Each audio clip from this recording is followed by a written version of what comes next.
Selamat pagi, salam sejahtera. Perkenalkan, nama saya Melisa Anggraini. Saya adalah salah satu dosen dari program studi S1 Akuntansi, Fakultas Ekonomi, Bisnis, dan Humaniora, Universitas Nasional Karangturi, Semarang. Saya bergabung dengan Universitas Nasional Karangturi, Semarang sejak tahun 2020 dengan bidang keilmuan akuntansi, khususnya akuntansi keuangan. Pada kesempatan ini, saya akan memaparkan mata kuliah yang saya ampu, yaitu Pengantar Akuntansi 2, yang merupakan mata kuliah dasar dengan bobot 3 SKS. Mata kuliah wajib semester 2 ini akan membahas tentang komponen akun-akun yang terdapat dalam laporan keuangan, mulai dari akun aktiva, diantaranya adalah kas dan setara kas, persediaan, piutang, aset tetap, kemudian akun kewajiban yang diantaranya adalah kewajiban lancar, kewajiban jangka panjang, investasi, sekuritas, dan laporan arus kas. Pada perkuliahan ini, metode yang saya gunakan mengacu pada metode DIA, yaitu Delivery, Interaction, dan Assessment, di mana dalam delivery adalah proses di mana saya menyampaikan materi perkuliahan kepada mahasiswa dengan mudah dan menarik, sehingga mahasiswa dapat memahami materi perkuliahan dengan baik. Saya menyajikan materi perkuliahan dengan mengacu pada capaian pembelajaran lulusan yang ada dalam mata kuliah yang saya ampu, yaitu meliputi sikap, keterampilan umum, keterampilan khusus, dan penguasaan pengetahuan yang kemudian diturunkan dalam capaian pembelajaran mata kuliah. Capaian pembelajaran mata kuliah tersebut diturunkan ke dalam sub CPMK yang terbagi menjadi 16 pertemuan, termasuk ujian tengah semester dan ujian akhir semester. Mata kuliah Pengantar Akuntansi 2 ini diberikan dalam bentuk sinkronus dan asinkronus. CPMK dalam mata kuliah Pengantar Akuntansi 2 ini, yaitu mahasiswa memahami konsep dasar akuntansi yang lebih mendalam, yang membahas masing-masing akun dalam laporan keuangan, dan mampu membuat penghitungan dan pencatatan masing-masing akun tersebut ke dalam laporan keuangan. Selanjutnya, pokok bahasan yang terdapat pada mata kuliah Pengantar Akuntansi 2 ini antara lain adalah kas dan rekonsiliasi bank, persediaan, piutang, aset tetap, kewajiban lancar, kewajiban jangka panjang, investasi, dan laporan arus kas.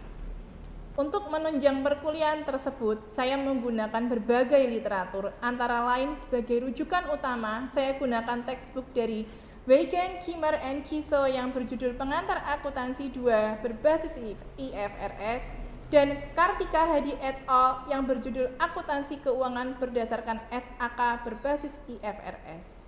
Selain itu, rujukan lain yang saya gunakan adalah dari Harry yang berjudul Pengantar Akuntansi Comprehensive Edition, serta sebagai bahan tambahan referensi saya menggunakan buku referensi yang sudah saya susun bersama dengan tim dosen dengan judul Panduan Bisnis Model Canvas bagi Pebisnis Pemula, serta jurnal yang telah saya publikasikan di jurnal berindeks Sinta 5 dengan judul Pembukuan Sederhana bagi UMKM Kelurahan Bugangan, Kota Semarang. Semua referensi yang telah saya sebutkan berkaitan dengan materi Pengantar Akuntansi 2, sehingga dapat saya jadikan sebagai model delivery yang saya sampaikan dalam proses perkuliahan. Tahap interaction menggambarkan proses bagaimana saya berinteraksi dengan mahasiswa guna mencapai capaian pembelajaran. Pertama, saya menggunakan metode Student Centered Learning sebagai metode pembelajaran yang berpusat pada mahasiswa dan bertujuan untuk meningkatkan soft skill mahasiswa. Dengan Student Centered Learning, mahasiswa akan bekerja dengan berbagai aktivitas dalam mempelajari bahan pembelajaran, sehingga mahasiswa akan terlatih dan tertanam untuk mempunyai tanggung jawab yang lebih besar dan terbiasa dengan proses pembelajaran. Metode Student Centered Learning yang saya terapkan dalam mata kuliah Pengantar Akuntansi 2, yaitu diantaranya adalah dengan membentuk small group discussion yang biasanya saya gunakan saat memberikan sebuah studi kasus. Lalu kemudian saya membentuk kelompok kecil yang terdiri dari beberapa mahasiswa agar mahasiswa dapat secara kritis saling tukar pendapat mengenai materi dan sudut pandang mereka untuk memecahkan masalah. Misalnya, ketika saya memberikan sebuah studi kasus mengenai perbedaan antara saldo yang tertera di catatan perusahaan dengan saldo yang tertera di bank. Mahasiswa kemudian akan mencari tahu sebab terjadinya perbedaan tersebut dan kemudian akan membuat rekonsiliasi bank agar dapat memecahkan masalah perbedaan saldo tersebut. Yang kedua adalah discovery learning. Saya gunakan saat saya memberikan tugas bagi mahasiswa dengan tujuan agar mahasiswa secara aktif dapat mencari jawaban permasalahan secara mandiri tanpa bantuan dosen. Misalnya, saya memberikan studi kasus terkait laporan arus kas di mana laporan tersebut akan digunakan untuk melihat apakah kondisi keuangan suatu entitas bisnis tersebut tergolong sehat atau tidak. Mahasiswa diminta untuk menganalisis dan memberikan respon terkait laporan arus kas tersebut dengan berdasarkan ilmu pengantar akuntansi dan kemudian memberikan tanggapannya dalam bentuk essay yang kemudian akan dikumpulkan di dalam Google Classroom. Selanjutnya, metode self-direct learning. Metode ini saya gunakan saat saya memberikan tugas kepada mahasiswa untuk mereview materi perkuliahan yang kemudian digunakan untuk membuat tugas latihan di rumah mahasiswa masing-masing yang kemudian akan dikumpulkan di Google Classroom dan dibahas pada pertemuan mendatang sebagai bentuk tugas mandiri mahasiswa. Selain itu, saya juga menggunakan problem-based learning dan project-based learning. Adapun platform yang saya gunakan dalam berkomunikasi dengan mahasiswa yaitu lewat e-learning sia.unkartur.ac.id ini, yang digunakan untuk melihat absensi, melihat jadwal kuliah dan tema perkuliahan, mengunduh materi, serta melihat hasil penilaian. Yang kedua, menggunakan Google Classroom untuk memberikan feedback atas proyek-proyek yang mereka kerjakan. Selanjutnya, tahap akhir yaitu assessment. Assessment ini merupakan suatu proses penilaian untuk mengukur kemampuan mahasiswa secara objektif. Indikator yang saya gunakan terdiri dari beberapa bagian. Yang pertama, kehadiran sebesar 5%, tugas 15%, kuis 10%, keaktifan mahasiswa dalam diskusi 10%, UTS 30%, dan UAS 30%. Hasil asesmen yang saya lakukan dengan harapan nantinya mahasiswa mengetahui proses penilaian secara transparan dan objektif. Sebagai penutup, itulah tahapan yang saya terapkan dalam proses pembelajaran mata kuliah pengantar akuntansi 2 dalam bentuk DIA, Delivery, Interaction, dan Assessment. Selanjutnya, saya akan menampilkan proses pembelajaran di kelas secara luring. Selamat menyaksikan. Halo, selamat sore semuanya. Sore. Hari ini kita ketemu saya lagi. Kita hari ini akan punya sub pokok bahasan yang baru yang berkaitan dengan laporan keuangan. Namanya adalah laporan arus kas. Tapi sebelum saya masuk ke materi, saya ingin mereview dulu beberapa hal supaya kalian mendapatkan pemahaman. Pertama, dalam laporan keuangan itu ada beberapa elemen. Apa saja? Siapa yang bisa jawab? Saya Bu, ada neraca, laporan laba rugi, laporan perubahan ekuitas, laporan arus kas, sama catatan atas laporan keuangan. Nah, itulah dalam satu informasi yang kalian berikan pada pengguna, baik dari manajemen, pengguna dari sisi manajemen, pengguna dari sisi investor, kamu akan memberikan mereka satu kumpulan informasi yang terdiri dari neraca, rugi laba, perubahan ekuitas, laporan arus kas, dan catatan atas laporan keuangan. Tapi kita harus membreakdown dulu isi dari neraca itu apa aja dan isi dari rugi laba itu apa aja. Siapa yang bisa jawab? Saya Bu, izin menjawab. Untuk neraca itu isinya ada komponen aktiva, kewajiban, dan ekuitas. Sedangkan laba rugi isinya mengenai pendapatan, beban, dan juga potongan pajak. Jadi neraca sekali lagi memang berisi segala aktivitas dari sisi aktiva, kewajiban, dan ekuitas. Sedangkan laba rugi, segala sesuatu yang berhubungan dengan pendapatan, beban, dan beban pajak. Nah, ada satu laporan yang penting untuk diketahui oleh semua pengguna, yaitu laporan arus kas. Nah, karena kita hari ini membahas tentang laporan arus kas, maka tujuan perkuliahan hari ini adalah satu, mampu menjelaskan manfaat laporan arus kas bagi keputusan investasi, dan yang paling penting adalah kalian bisa menyusun laporan arus kas. Kegunaan laporan arus kas. Laporan arus kas itu sebetulnya sangat memiliki peran, yaitu satu, dia akan memberikan informasi bagaimana bisnisnya itu mampu menghasilkan kas di masa yang akan datang. Dan yang kedua, kemampuannya dia untuk melunasi kewajiban bagi karyawannya, kewajiban bagi pihak ketiga, dan kewajiban untuk membayar dividen. Ketiga adalah dia sangat perlu, laporan ini sangat perlu bagi pengguna untuk mengevaluasi perubahan aktiva bersihnya dan struktur keuangannya. Bu, izin bertanya. Ya, silahkan. Tadi kan menjelaskan tentang likuiditas dan solvabilitas. Itu apa ya, Bu? Likuiditas itu adalah kemampuan dari perusahaan untuk merubah aktivanya menjadi kas.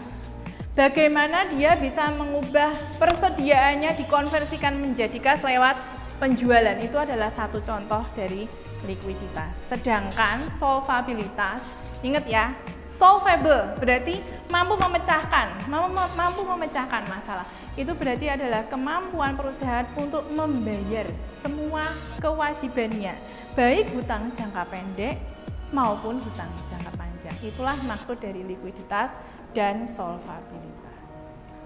Bagaimana Giver? Cukup menjawab? Oke. Apakah ada yang bertanya lagi? Izin bertanya Bu, untuk efeknya tuh apa kalau nggak membuat laporan arus kas ya? Terima kasih. Oke. Bagaimana kalau perusahaan nggak membuat laporan arus kas? Pertama, dia tidak akan tahu kesehatan keuangannya seperti apa. Dia tidak akan tahu bahwa kas yang dia peroleh itu bersumber dari kegiatan operasinya, ataukah dari sumber hutangnya, ataukah dari sumber investasinya. Karena idealnya perusahaan yang sehat itu adalah perusahaan yang mampu membayar semua kewajibannya dari aktivitas operasinya. Dan yang paling penting dia hanya bisa berspekulasi tentang kerugian maupun keuntungan di masa yang akan datang. Itu sangat berbahaya. Bagaimana Michelle? Apakah menjawab? Oke. Kita lanjut ya. Nah, sesuai dengan tujuan perkuliahan hari ini, kita akan membuat klasifikasi laporan arus kas. Sebetulnya kalian kalau melihat contoh dari laporan arus kas, kamu akan menemukan 3 bagian dari arus kas, yaitu bagian operasi, bagian investasi, dan bagian pendanaan. Artinya apa? Kita akan bisa melihat bagaimana perusahaan hidup dari kegiatannya dia sehari-hari. Nah, kita hari ini akan belajar bagaimana membuat laporan arus kas dari 3 pos tersebut. Oke, contohnya, contoh laporan arus kas. Nah, kamu akan melihat di sini ada 3 pos yang diceritakan di sini. Ada 3 pos yang dijabarkan di sini, yaitu yang berasal dari operasi, investasi, dan pendanaan. Bagaimana dia masuk akan masuk dalam golongan arus kas masuk, bagaimana dia keluar akan masuk dalam golongan kas keluar. Masing-masing pos itu harus dilihat arus kas bersihnya. Ada beberapa transaksi loh yang nantinya tidak masuk dalam laporan arus kas. Apa itu? Transaksi-transaksi yang tidak melibatkan kas tentu saja. Misalkan apa? Beli aset pakai saham, tukar-menukar aset dengan entitas bisnis yang lain, itu nggak bisa dimasukkan dalam laporan arus kas. Kenapa? Karena tidak melibatkan kas sama sekali, baik kas keluar maupun kas masuk. Ya, sampai situ ada pertanyaan? Oke. Nah, Sekarang sampai pada pokok bahasanya, bagaimana menyusun. Jadi kamu harus membuat neracanya dulu dan dibandingkan dengan neraca tahun sebelumnya. Dilihat, dikomparatifkan, diperbandingkan. Selisihnya itu harus dihitung dulu. Setelah itu kamu akan butuh laporan laba rugi tahun berjalan. Untuk apa? Supaya kamu bisa tahu laba neto yang dihasilkan. Laba neto itulah yang nanti akan digunakan untuk menyusun laporan arus kas. Dan informasi tambahan. Ada beberapa data-data yang akan dibutuhkan untuk membuat laporan arus kas, terutama yang berhubungan dengan transaksi keluar masuk kas. Seperti itu. Sampai situ ada pertanyaan? Kalau tidak, kita akan melihat bahwa dalam menyusun laporan arus kas ada dua metode yang digunakan. Satu metode tidak langsung yang merupakan bahasan kita hari ini, dan yang kedua adalah metode langsung. Tapi metode tidak langsung ini metode yang sangat diminati. Kenapa? Satu, karena dia menggunakan basis akrual dan itu banyak dipakai oleh UMKM. Dan yang kedua, dia lebih mudah dibuat daripada metode langsung. Bagaimana menyusunnya? Nah, secara sederhana, dalam masing-masing pos ada teknik menyusunnya. Untuk pos operasi, pertama, kamu harus menentukan kas bersih yang diperoleh dari aktivitas operasi perusahaan. Dari aktivitas operasi berarti apa? Dari aktivitas penjualan perusahaan. Nah, berarti dia harus mengkonversi nilai laba neto dari akrual ke basis. Berarti nanti akan berkaitan dengan penyusutan, kenaikan penurunan piutang usaha, kenaikan penurunan beban yang dibayar di muka, dan kenaikan dan penurunan dari kewajiban lancarnya. Tuh. Yang kedua adalah pos investasi dan pendanaan. Nah, yang perlu difokuskan adalah selisih dari perubahan aset tetap dan selisih dari perubahan aktivitas transaksi yang berkaitan dengan pendanaan. Pos yang ketiga adalah perubahan nilai neto kas. Jadi dilihat, pada akhirnya kamu harus melihat nilai neto kas pada laporan arus kas dengan nilai neto kas di neraca. Itu harus sesuai. Nah, jadinya kalau kamu melihat dalam satu contoh laporan keuangan, nilai neto kas di laporan arus kas itu pada akhirnya akan sama dengan nilai kas yang tertera di neraca. Sampai situ ada pertanyaan? Oke. Untuk aktivitas operasi, itemnya apa aja sih? Sebetulnya nggak susah kok. Pertama, satu, kamu harus tahu laba neto. Laba neto diperoleh dari laporan rugi laba. Yang kedua, kamu harus bisa tahu selisih penyusutannya. Penyusutan itu ada di mana? Bukan dari beban penyusutan saja di laporan rugi laba. Ingat, penyusutan adalah beban, betul? Nah, ketika kamu membuat jurnal untuk penyusutan, jurnalnya beban penyusutan pada akumulasi penyusutan. Akumulasi penyusutannya itu ada di neraca. Selisih akumulasi penyusutan antara periode sebelumnya dengan periode berjalan itu yang akan kamu pakai untuk menghitung arus kas dari aktivitas operasi. Yang ketiga adalah kerugian keuntungan pelepasan aset tetap. Nah, artinya apa? Dia harus melepas penghitungan kerugian keuntungan pelepasan aset tetap. Karena yang dihitung itu adalah aliran uang masuknya. Nah, artinya apa? Kalau kerugian itu kan mengurangi laba, betul? Akibatnya ketika kamu membuat laporan arus kas, dia mengubah basis akrual menjadi basis kas, itu harus dikembalikan ke basis kas. Karena apa? Kerugian keuntungannya itu tidak dirasakan dalam bentuk uang cash. Tidak. Jadi kalau dia rugi, dia akan menambah arus kas dari operasi. dan sebaliknya. Kalau dia untung, dia akan mengurangi arus kas dari operasi. Ya, sekarang kita lanjut pada perubahan pada aset lancar non kas dan nilai liabilitas lancar. Nah, di sini ada beberapa pakem, beberapa poin yang bisa membantu kalian dalam menyusun laporan arus kas. Pertama, kalau akun aset lancarnya naik, piutangnya naik, berarti dia akan mengurangi kas yang diterima. Kenapa? Karena penjualannya terjadi secara kredit. Berarti apa? Kamu tidak menerima uangnya. Itu harus dikurangkan dari aktivitas operasi. Sekarang masuk ke kewajiban lancar. Kalau nilai utangnya naik, berarti kamu dapat uang dari hutang. Dia akan menambah arus kas aktivitas operasi. Tapi kalau nilai hutangnya turun, berarti perusahaan bayar hutang. Dia akan mengurangi aktivitas operasi. Nah, supaya kamu nanti bisa membuat case yang saya berikan nanti, nah, kita akan membreakdown bagaimana nanti membuatnya. Yang pertama, kamu harus tahu kenaikan penurunannya, dihitung, ya, kenaikannya berapa, penurunannya berapa untuk masing-masing item yang ada di dalam neraca. Yang kedua, kamu harus tahu laba neto. Laba neto diperoleh dari mana? Dari mana? Ayo, dari mana?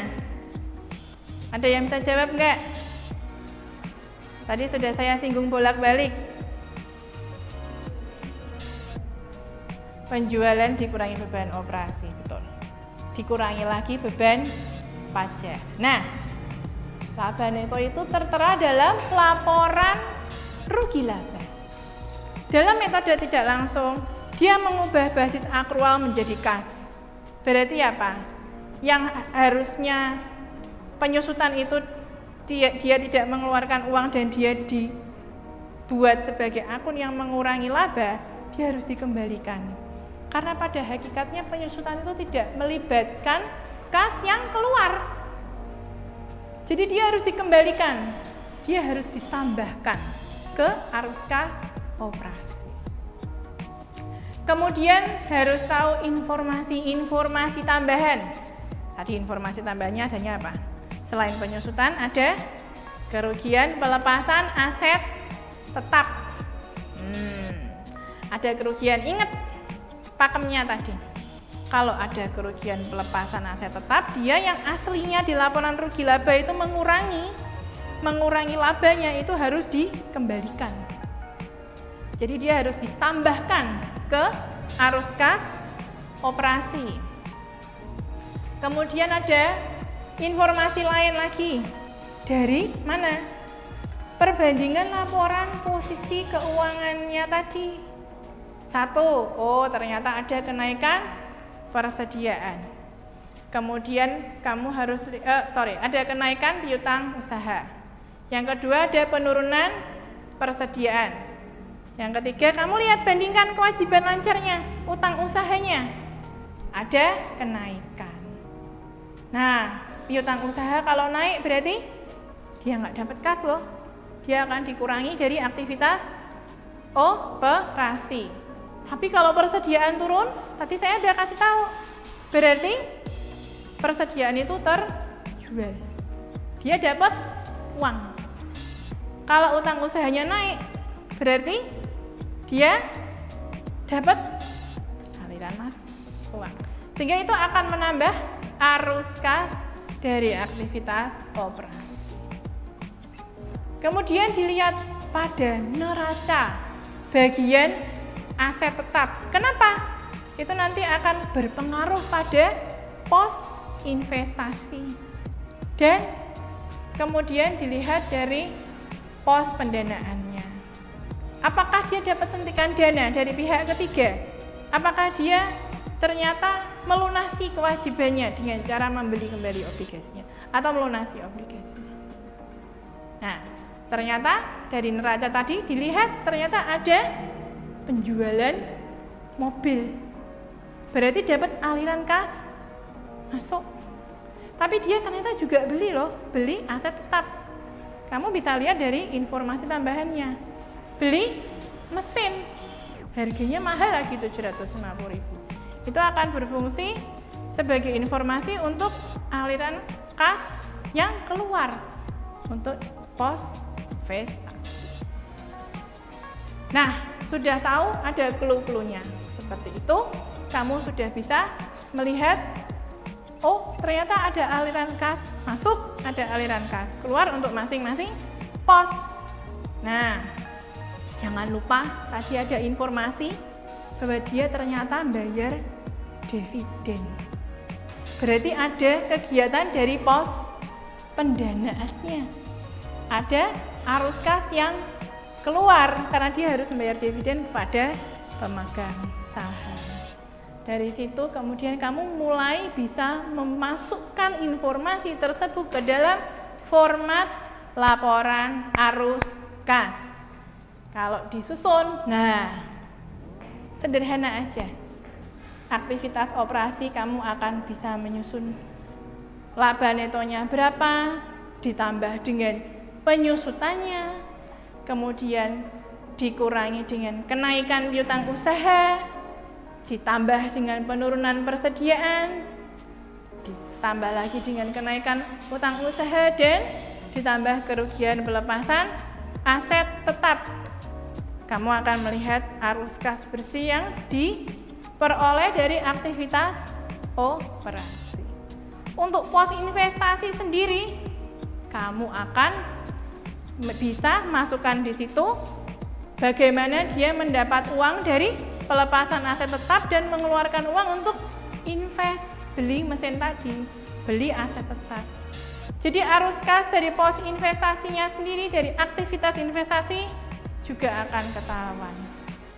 Kemudian pendanaannya juga bisa dimasukkan di situ informasinya, yaitu dia tadi bayar dividen.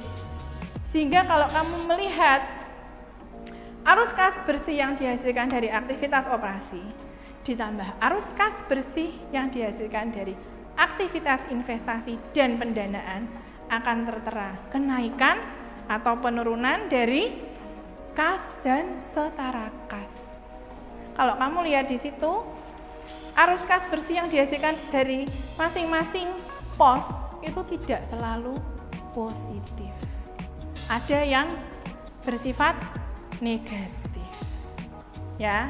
Nah, kenaikan dan penurunan bersih kas setara kas itu akan ditambahkan dengan kas dari neraca period lalu. Period lalu kan period 31 Desember. Berarti sama dengan saldo kas dan setara kas pada awal period pas 31 Desember. Sekarang kan kamu sudah membuat lagi jumlah antara kenaikan penurunan plus saldo kas dan setara kas pada awal period harus sama dengan saldo kas dan setara kas pada periode ini. Kalau sudah sama, berarti buatnya betul. Nah, kalau kalian lihat di situ, kas setara kas akhir periode adalah 672.000. Kalau dilihat di sini pada laporan posisi keuangannya, nah, lihat di kas tahun 2019 itu jumlahnya sama. Berarti sudah betul buatnya. Ada pertanyaan sampai di situ? Kalau nggak ada pertanyaan, ya saya ada soal latihan yang dibuat di sini. Nah, ini berkelompok 4 orang, ya dibuat sederhana aja deh. Nanti kalau sudah kita akan bahas bersama-sama dan kemudian akan ada latihan soal untuk kalian belajar sendiri di rumah. Karena kamu harus bisa membuat laporan keuangan, nanti disusun dalam Google Classroom, kemudian minggu depan akan kita bahas bersama. Oke, baiklah, sekian untuk pertemuan hari ini. Terima kasih atas kedatangan dan partisipasinya. Kita akan ketemu minggu depan, sekaligus kita akan membahas soal latihan yang kalian buat sendiri di rumah bersama dengan saya. Selamat sore.